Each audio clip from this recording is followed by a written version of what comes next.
Hello everyone, आज हम पढ़ेंगे इंग्लिश एनसीईआरटी क्लास 7th का चैप्टर 10 स्टोरी ऑफ क्रिकेट। इसमें हमें बताया गया है कि क्रिकेट कैसे स्टार्ट हुआ, क्या क्या चेंजेस आए उसमें, कब स्टार्ट हुआ, उसके रूल्स क्या हैं, वो सारी चीज़ें इस चैप्टर में बताई गई हैं हमें। Cricket grew out of many stick and ball games played in England 500 years ago। तो क्रिकेट जो था वो निकल के आया था बहुत सारी डंडियों के और बॉल्स के गेम से इंग्लैंड में लगभग 500 साल पहले। Word bat is an English old word that simply means stick और क्लब। तो जो ये बैट है, जो बल्ला हम कहते हैं, वो उसका मतलब होता है, कहाँ से निकल के आया है, स्टिक से, मतलब एक छड़ी जैसी चीज़ से, या फिर जिसको हम क्लब बोलते हैं इंग्लिश में, उसमें से निकल के आया है।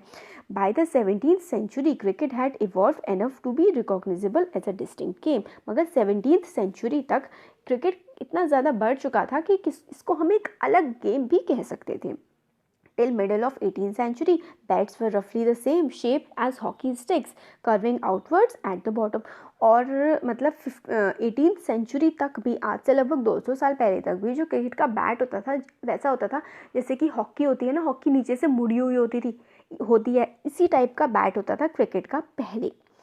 क्योंकि इसका सिंपल सा रीज़न था कि बॉल जो थी वो नीचे की तरफ से डाली जाती थी। आज तो कई तरीके से डाली जाती है, मगर पहले सिर्फ नीचे की तरफ से डाली जाती थी, तो वो बैट्समैन के लिए ईजी होता था कि बॉल को उससे मार दे आसानी से। वन ऑफ द पिक्यूलैरिटीज़ का मतलब होता है कोई भी अलग सी या फिर अजीब सी चीज़ of cricket is that a test match can go for 5 days and still end in draw. और एक क्रिकेट की अजीब सी बात है कि जो इसका टेस्ट मैचेस होते हैं वो 5 दिन तक भी चल सकते हैं, और 5 दिन चलने के बावजूद भी इसमें ड्रॉ हो सकता है। No other modern team sport takes even half as much time to complete. तो इसमें बताते हैं कि कोई भी, जो आज मॉडर्न का मतलब होता है ये जो ज़माना आज चल रहा है, आज का जो टाइम चल रहा है, इसमें कोई भी ऐसा खेल नहीं है जो इतना ज़्यादा टाइम लेता हो, इतना ज़्यादा क्या, इसका आधा भी कोई टाइम लेता हो। फुटबॉल जो होता है वो 1.5 आवर में, यानी कि 1.5 घंटे में ख़त्म हो जाता है। बेसबॉल की भी 9 इनिंग्स होती हैं जो कि लेस देन हाफ टाइम में होती हैं, और उसके भी लिमिटेड ओवर्स होते हैं। मतलब क्रिकेट से हाफ टाइम लेती हैं, मतलब आधे से भी कम लेती हैं, और उसकी 9 इनिंग्स होती हैं। और ये जो है लिमिटेड ओवर मैच जो है वो शॉर्टेंड वर्जन है मॉडर्न क्रिकेट। मतलब लिमिटेड ओवर मैच जो है ना, वो पहले के जो मैचेस होते थे, पहले का जो क्रिकेट होता था, उसका एक शॉर्टेंड वर्जन है। एक अलग सी और अजीब सी क्यूरियस, मतलब जानने वाली चीज़ ये है क्रिकेट की, कि इसकी जो पिच होती है जिसमें बॉलर्स और जिसमें बैट्समैन भागते हैं, वो तो फिक्स है कि उसका जो साइज़ होगा वो हमेशा 22 यार्ड्स का ही होगा। मगर ग्राउंड का साइज़ जो है वो फिक्स नहीं होता है। बाकी सारे जितने भी टीम गेम्स होते हैं जिसमें पूरी पूरी टीम खेलती है, उसमें जो है वो साइज़ फिक्स होता है ग्राउंड का। जैसे कि हॉकी, फुटबॉल, उसके पर्टिकुलर डायमेंशंस है कि इतना बड़ा होगा। मान लीजिए अगर कोई भी एरिया, मान लीजिए 100 स्क्वायर फीट एग्जाम्पल के लिए, तो उनका फिक्स है कि हर दुनिया का हर ग्राउंड इतना ही बड़ा होगा। मगर क्रिकेट के साथ ऐसा नहीं है, इसके ग्राउंड्स का जो साइज़ है वो अलग अलग होता है। जैसे एडिलीन ओवल शेप का है, जो कि एडिलीन ओवल और मतलब ओवल शेप का है, और चिपमुक है जो चेन्नई में, वो बिल्कुल ही अलग ही शेप का है, सर्कुलर शेप का है। और जो मेलबर्न का क्रिकेट ग्राउंड है वो बहुत मतलब बड़ा है उस ग्राउंड से जो फिरोजशाह कोटला का है दिल्ली में। मतलब ग्राउंड का साइज़ जो है वो पूरे वर्ल्ड में वेरी करता है क्रिकेट का, बाकी किसी गेम के साथ ऐसा नहीं है। और there is a historical reason behind both these oddities. मतलब इसके पीछे जो अलग अलग है, मतलब यार्ड का साइज़ फिक्स होगा, टाइम भी बहुत ज़्यादा है क्रिकेट में, और प्लेग्राउंड का साइज़ अलग अलग होता है। इसके पीछे हिस्टोरिकल रीज़न ये है कि क्रिकेट जो था वो सबसे पहला ऐसा टीम गेम था जिसके जो लॉ हैं वो हमने कोडिफाई किए थे। इसके लॉ हमने काफ़ी पहले ही कोडिफाइड कर दिए थे। जो इसका पहला रिटन लॉ आया था क्रिकेट का, लॉज ऑफ क्रिकेट के नाम से, वो आया था 1744 में।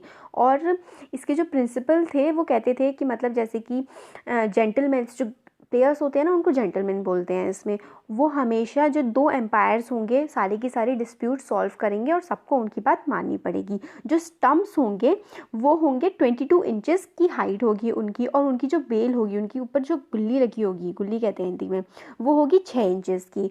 और जो ball must be between 5 and 6 ounce. Ball का जो होगा वेट वो 5 से 6 आउंसेस का होगा, और 2 स्टम्प्स के बीच का जो डिस्टेंस होगा वो 22 यार्ड्स का होगा।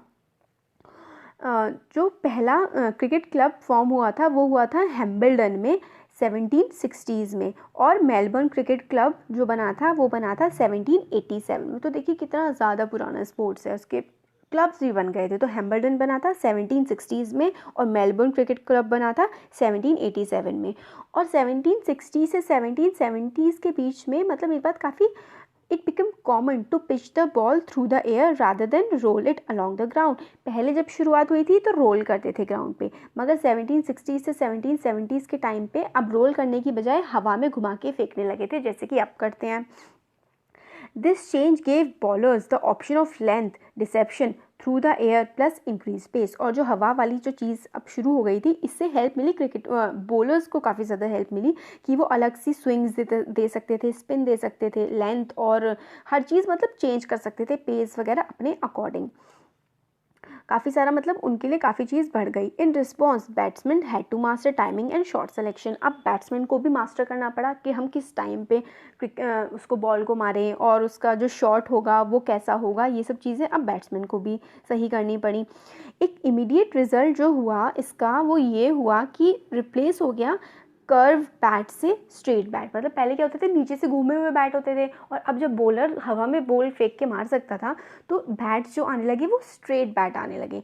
तो जो बैट का जो है वेट वो लिमिट कर दिया गया, वो करा गया 5 से 5 आउंसेस में। वो पूरा बताया गया नहीं है, मेरे ख्याल से 50 to 50 मतलब 50s की लाइन में जो आउंसेस होते हैं उससे बैट का वेट फिक्स कर दिया गया। और विड्थ जो थी वो फिक्स कर दी गई बैट की कि 4 इंचेस तक ही हो सकती है।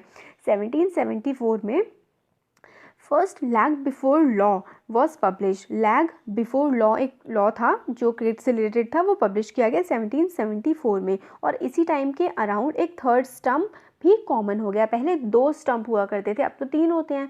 तो 70s के टाइम पे ही थर्ड स्टंप कॉमन बन गया। और 1780s के टाइम पे 3 days had become the length of major match, and this year also saw the creation of first 6-seam cricket ball। और 1780s के टाइम पे 3 दिन की मैच की लेंथ होने लगी, और उसी टाइम पे पहली जो बॉल बनी 6-seam क्रिकेट बॉल उसी टाइम पर बनी थी जो पहली थी। If you look at the game's equipment, you can see how cricket both changed with changing times। अगर आप इसके गेम के इक्विपमेंट्स को देखेंगे तो भी आप समझ पाएंगे जो क्रिकेट है वो किस तरीके से चेंज हुआ है टाइम के साथ, मगर जो फंडामेंटली है वो पहले जैसा ही बना रहा है जैसा कि ओरिजिनेट हुआ था रूरल इंग्लैंड में। मतलब जो गांव वाला एरिया था उस वाले इंग्लैंड में जो ओरिजिनेट हुआ था ये गेम, उसी तरीके का अभी भी बना हुआ है, हालांकि कुछ चेंजेस आ गए हैं। Cricket's most important tools are made of natural pre-industrial material. The bat is made with leather, twine and cork। और इसके जो equipments हैं वो natural material से बने हुए हैं। जो industrialization 80s में आया था, 1800 में आया था ना, तो उससे पहले के से गेम आ गया था। तो उससे पहले के नेचुरल जो एलिमेंट्स होते हैं उससे ही मेनली आज भी सारे के सारे इक्विपमेंट्स बनते हैं। और even today both bat and ball are handmade not industrially manufactured. और बैट और बॉल हैं जो आज भी हाथों से बनाए जाते हैं, इंडस्ट्रीज़ में नहीं बनाए जाते हैं। मटेरियल जो है वो बैट का वो स्लाइटली चेंज हो गया है टाइम के साथ। पहले क्या हुआ करता था, it was cut out of a single piece of wood. Now it consist of 2 pieces, the blade which is made out of wood of the willow tree and the handle which is made out of cane that became available as. ठीक है, तो इसमें यह था कि पहले क्या होता था, बैट पूरा का पूरा एक ही लकड़ी से बना होता था, मगर जैसे जैसे टाइम बढ़ता गया 2 pieces का बनने लगा। और बैट मेनली किस लिए, कौन सी जो लकड़ी होती है जिससे बैट बनता है वो बनता है विलो ट्री से। विलो ट्री जो होता है वो मतलब मेनली जो मिलता है ना वो ठंडे एरियाज़ में मिलता है। यूरोप का जो एरिया है मोस्टली पूरा का पूरा ठंडा है, तो वहाँ के जो ट्रीज होते थे उससे ही वो बैट बनता था जो कि बिकम अवेलेबल। और इसका जो हैंडल बनने लगा वो बनने लगा केन से, जो कि ईजिली अवेलेबल था यूरोपियन कॉलोनीज़ में। And trading companies establish themselves in Asia. Willow तो मिलता है इन ठंडे देशों में, मगर जो केन मिलता है वो मोस्टली मिलता है जो एशिया के देशों में, जिसमें यूरोपियंस ने कब्जा किया हुआ था।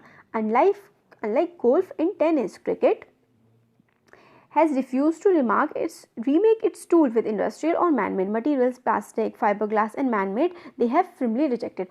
जैसे कि जो गोल्फ हो गया, कौन कौन सी गेम बताए हैं हमें इसमें, गोल्फ और टेनिस ने तो क्या किया, प्लास्टिक और इंडस्ट्रीज से बने हुए मटेरियल से यूज़ करना स्टार्ट कर दिया इसके इक्विपमेंट्स, मगर क्रिकेट ने ऐसा नहीं किया। वो आज भी मैन मेड होता है और नेचुरल चीज़ें ही यूज़ करता है, जैसे कि वुड और leather. But in the matter of protective equipment cricket had been influenced by technological change. मगर जो इक्विपमेंट जो प्रोटेक्शन के लिए होते हैं प्लेयर्स की, उनको मतलब क्रिकेट ने एक्सेप्ट कर लिया है कि वो इंडस्ट्रीज़ में बने हुए हो सकते हैं।